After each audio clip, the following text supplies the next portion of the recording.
acceptes-tu que quelqu'un prenne? Et puis vous savez, ceux qui sont partis à l'école, cahier de brouillon là, est-ce que vous avez vu que cahier de brouillon c'est la même chose que le vrai cahier là? En général, il est un peu marron et puis les carreaux sont un peu brouillés façon, parce qu'on estime que c'est pas ce que tu vas déposer. Et dépose un vrai témoignage. Arrête qu'on écrive et on parle de toi sur un cahier qui lui-même est beige façon là. Tout ce qui vient de Dieu est blanc, c'est sain, c'est pur, c'est vrai, c'est réel. Même si c'est difficile, ça a une solution. Même si c'est fermé, il y a une ouverture, il y a une brèche quelque part par laquelle tu peux passer. Mais tu n'es pas n'importe qui. Tu n'es pas n'importe qui. J'ai dit un jour à une femme qui est venue me trouver. Elle était tellement tombée bas dans l'estime de son mari que c'était sa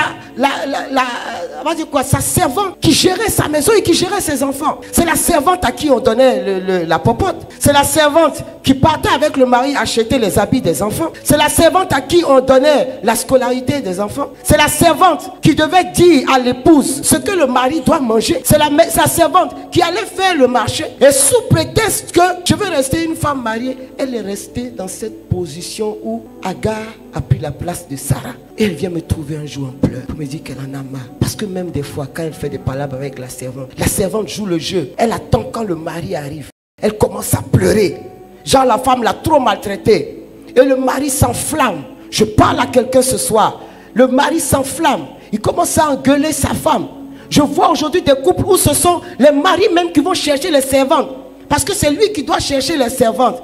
Mais c'est le monde à l'envers. Mais pendant que tu y es bien préparé, il ne reste plus qu'à la faire entrer dans la chambre. Alors la veille, elle était fatiguée. J'avais commencé à la suivre. Mais vous savez que des fois, quand nous-mêmes nous estimons que nos vies sont au brouillon, là, on accepte tout et on accepte n'importe quoi. Et ce jour-là, quand elle est venue me trouver en pleurs, elle avait fait des histoires avec la servante. Et elle avait dit à la servante, tu sors de mon foyer. Mais même dans sort de mon foyer, là, son cœur battait. Et quand le mari est venu, le mari lui a dit, qu'elle n'a qu'à se mettre à genoux pour demander pardon à la servante. Et je lui ai demandé, tu as fait quoi? Elle dit, maman, je ne vais pas partir pour quitter mes enfants, pour laisser mes enfants. Donc je me suis mise à genoux. Ouh, bouh. Comment Bété dit ça la même? Niawa. J'étais dans mon bureau, mon corps faisait bizarre là. J'ai dit, tu as fait quoi? Elle dit, maman, je me suis mise à genoux. J'ai dit, hein? J'ai appelé mon staff.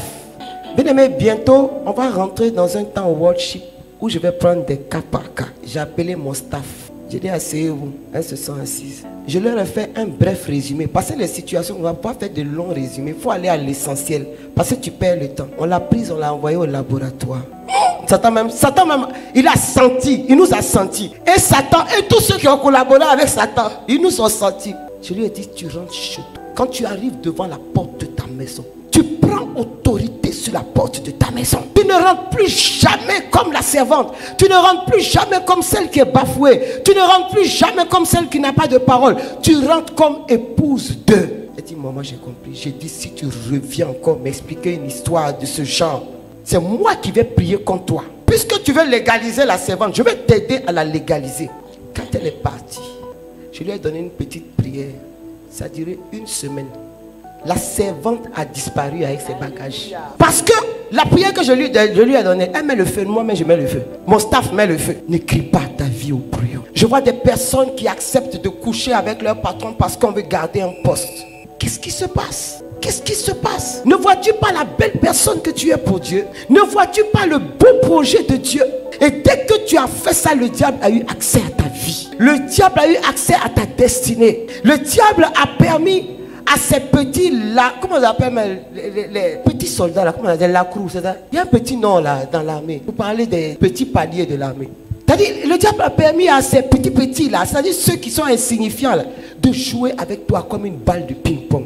Tu dis quoi mon fils? De la croix, c'est ça. Vous voyez des fois quand vous passez et puis on vient de sélectionner les nouvelles recrues, vous les voyez comment on les fait transpirer. Des fois on les fait descendre dans le caniveau. Toi-même tu passes dans ta voiture, ton cœur est serré. C'est ce que le diable a réussi à faire avec toi parce que tu as écrit ta vie au brouillon. Est-ce que tu sais que Christ vit en toi? Et qu'il y a un niveau là, quand tu touches, tu as donné la permission à quelqu'un de jouer avec Dieu.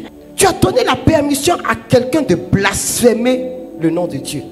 Tu as donné la permission à quelqu'un de vandaliser le royaume. Parce que toi, tu as accepté d'écrire ta vie au brouillon. Je viens interpeller que le temps du brouillon est terminé.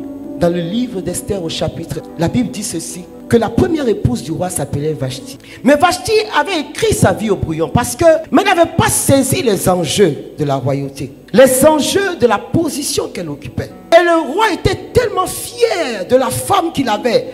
La Bible dit que Vashti était très belle. Et donc, c'était une fierté pour le roi de montrer Vashti. Mais ce jour-là, quand le roi a envoyé chercher Vashti, Vashti a dit, je ne viens pas. Ce jour-là, Vashti a vendu sa chaise royale.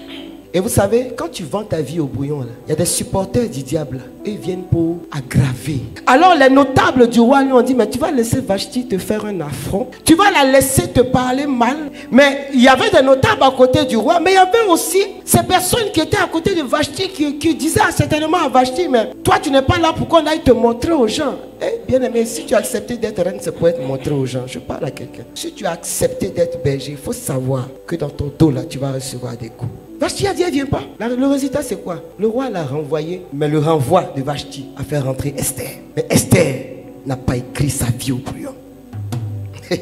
Esther n'a pas écrit sa vie au brouillon. Quand Esther est rentrée chez le roi, elle est rentrée avec le nom de l'Éternel des armées.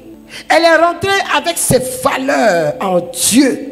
Ce qui n'était pas permis aux autres était permis à Esther. Parce que Esther n'a pas écrit sa vie au brouillon.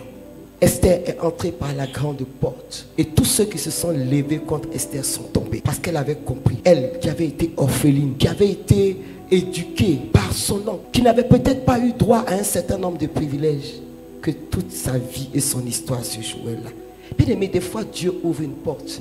Mais à cause de notre légèreté, cette porte se ferme. À cause de notre légèreté et de notre façon de vivre et d'aborder un certain nombre de choses, on rate des virages. Et on se retrouve au soir de notre vie avec plein d'aigreur contre ceux qui ont réussi. Mais ils ont pris leur vie au sérieux. C'est toi qui n'as pas pris ta vie au sérieux. Ils ont pris leur vie au sérieux. Tu es une copie unique. Je veux te le dire ce soir. Et tu ne vas pas vivre deux vies. Il y a une seule vie que tu es en train de vivre. C'est pourquoi tout ce que tu as à faire, fais le bien.